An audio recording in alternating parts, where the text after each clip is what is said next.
ल्याइदिनुको यो भिजा त भोलि नै पकाइहाल्नु पर्छ यसलाई।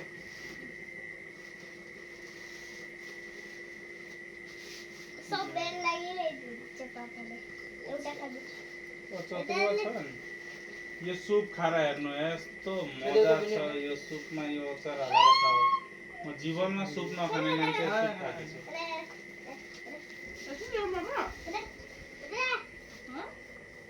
छाउ फेरि खाएर हेर्नु पोर्क छाउ के पोर्क हो त्यही हो उयोबाट खै ल यो खान दुईटा हात चाहिँ धर मेरे पापा ने बोला मोमो लाइक दिन मैं खुशी लगा यो दिमापुरको सबसे मेन उयो रे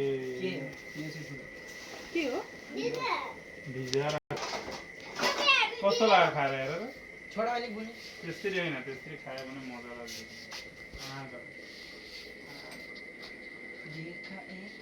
कस्तो लाग्छ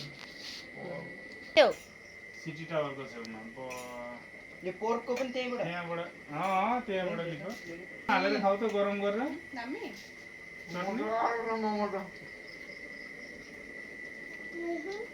खानु न भने के मजा आउँछ। के मोमो मजा नै छाउँछौ मोमो चावल खाएकै छैन अब खान्छु। बुझ्ने कस्तो लाग्यो मम्मीले दिएदैन न एउटा खानु पापा दिनु नै भोको छैन हेर्नु न तिमीलाई ल्याइदिएको थिएँ अब कोकोले खाएन झप्पड मार्छु नि राखिदिन्छु म र भाइ खान्छु लु भयो मैले एक प्लेट खाएको जिन्दगीमा छाउ नखाने मान्छे एक प्लेट खाए मोमो भातै खाएन। मासुको हो म त झोल मोमो यस्तो हुन्छ सोचिरहेको थिएँ छोडा न एकबार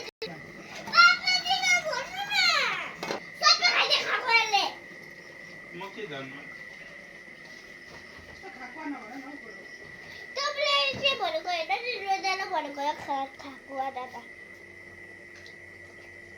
इसका अंदर में क्या है बोलिए तो इसके अंदर मैं दिखाती हूँ।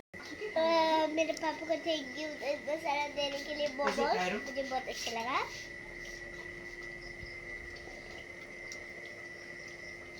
हेलो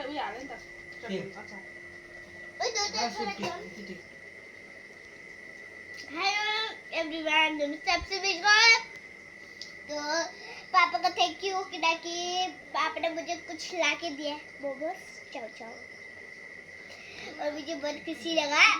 तो अभी मैं ये मोमोज और वो खा रही हूँ चाओ चाओ देखिए मोमोज